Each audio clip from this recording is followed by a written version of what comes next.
Good morning, class. Today we will discuss the next topic, force acting on a current carrying conductor in a magnetic field.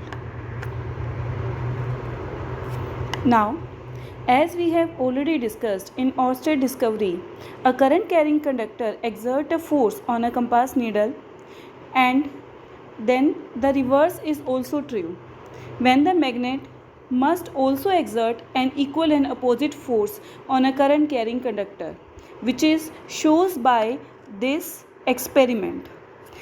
हम Oersted experiment में study कर चुके हैं कि एक current carrying conductor है वो एक कंपास मैग्नेटिक कंपास जिसका कुछ मैग्नेट होता है उसके ऊपर एक फोर्स एक्सर्ट करता है, तो इसका रिवर्स भी ट्रू है।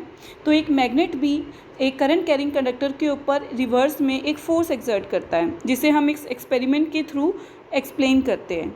सो according to this topic, when a current carrying current conductor is placed in a magnetic field, it experiences a force except when it is placed parallel to the magnetic field. हम जब किसी भी current carrying conductor, आप यहाँ पे देख सकते हो कि हमारे पास जो ए बी है, it is a current carrying conductor, और ये हमारे पास है हॉर्स शू मैग्नेट। हमने इसको इसमें प्लेस किया है। जब हम इसको मैग्नेटिक फील्ड में इस तरह प्लेस करते हैं, that is the this current carrying conductor is perpendicular to the magnetic field. Then a force is acting on a current carrying conductor so that it tilt या फिर it move in some direction, and this experiment is called the force acting on a current carrying conductor. Now let's start. The force acting on a current carrying conductor is due to the interaction between the magnetic field due to the current carrying conductor. हमने Oersted experiment में यही study किया था कि एक current carrying conductor के around एक magnetic field होता है। उसके बाद हमने स्ट्रेट कंडक्टर का कॉइल, इन सब एक्सपेरिमेंट्स के थ्रू यही फाइंड आउट किया कि एक करंट कैरिंग कंडक्टर के अराउंड फील्ड होता है। Now this field is interact with the external magnetic field in which conductor is placed.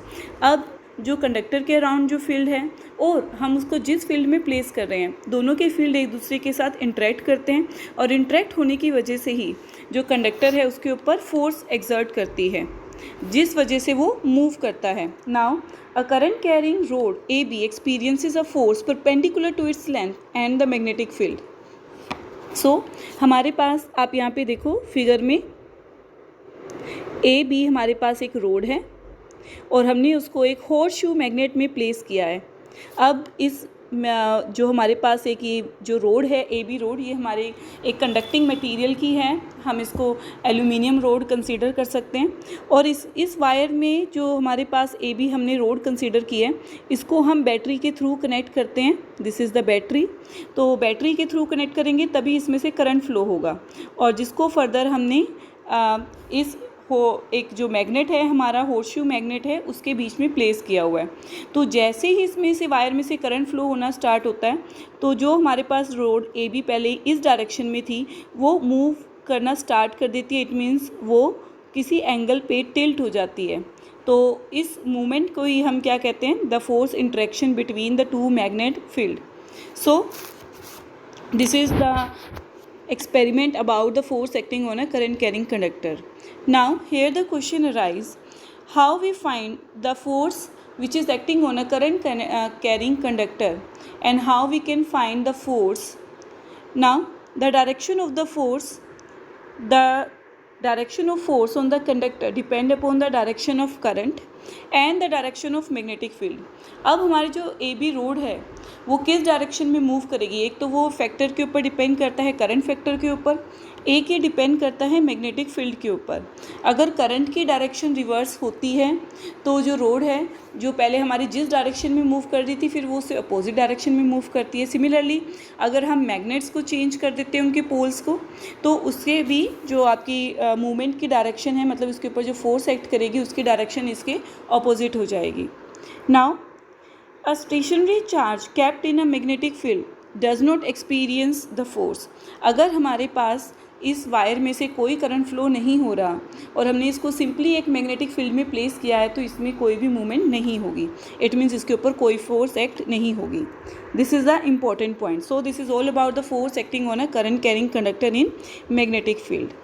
Now next is The magnitude of force acting on a current carrying conductor placed in magnetic field proportional to, अब हमारे जो conductor है उसके ऊपर कितनी force act करेगी। यहाँ पे हम दो फैक्टर हमेशा कैलकुलेट करते हैं, मैग्नीट्यूड एंड डायरेक्शन। जो फोर्स है उसका मैग्नीट्यूड कितना होगा, कितनी फोर्स एक्ट कर रही है, and what will be the direction of the force. तो इसको सबसे पहले हम कैलकुलेट करेंगे मैग्नीट्यूड। मैग्नीट्यूड क्या है?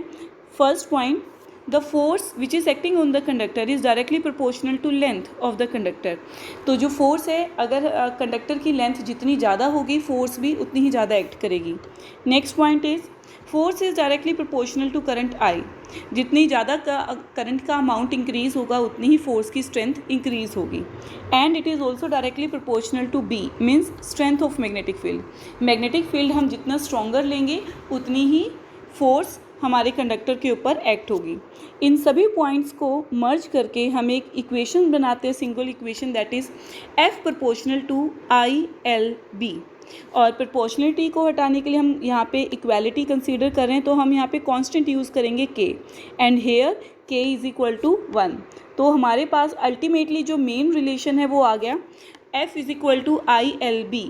तो ये हमारे पास वो फैक्टर है, वो फोर्स का फैक्टर है विच is acting on a current carrying conductor in a magnetic field. तो हमारे पास जो फोर्स है उसका फॉर्मूला आ गया यहाँ से ILB। Now from this formula we can easily find out the direction and the unit of the B। तो unit हम कैसे फाइंड आउट करेंगे B की? हम सबसे पहले यहाँ पे कंडक्टर को यूनिट वैल्यू पुट करते हैं, दैट इज़ 1 मीटर। करंट को यूनिट करंट पुट करते हैं, that is 1 ampere.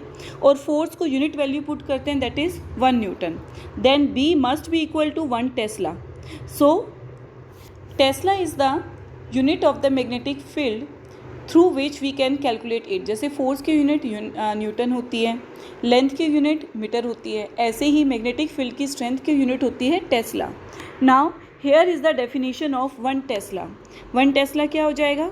The magnitude of magnetic field is said to be 1 tesla if conductor of length 1 metre carrying a current of 1 ampere experiences a force of 1 Newton when placed perpendicular to the direction of magnetic field.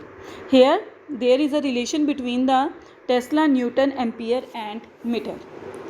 So this is all about the force acting on a current carrying conductor, and in this formula we find out the strength of the magnetic field acting on the conductor.